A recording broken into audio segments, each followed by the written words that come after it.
ఓ సూర్యుడయ్యా ఇట్రాయా నైనా. ఏం రా, ఏం చెప్పు.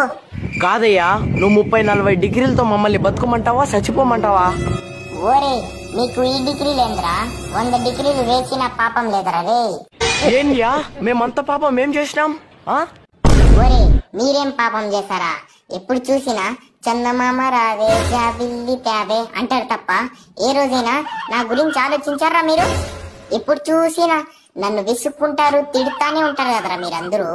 ఏ రోజైనా సూర్యుడు రాడా కొండెక్కి రాడని పాడినారా? అందుకు ఇప్పుడు నేను రివెంజ్ తీసుకుంటున్నా, రివెంజ్ టైం. ఇది కూడా పాయింటే కదా. సరేలే, నీ కోపం ఎలా తగ్గుతుందో చెప్పు. ఏ రోజు మీరందరూ చందమామను పొగిడినట్టు నన్ను కూడా పొగుడుతారో ఆ రోజు ఎండల్ని తగ్గిస్తారా? ఇంకా నన్ను తిట్టడం ఆపేసి పొగడనట్ట ఎండలు తగ్గిస్తా, అర్థమైందా? అర్థమైందా గాయస్? అప్పుడప్పుడు సూర్యుడిని కూడా పొగుడుంటే ఈ మాదిరిగా ఎండలు తెచ్చుండేడు.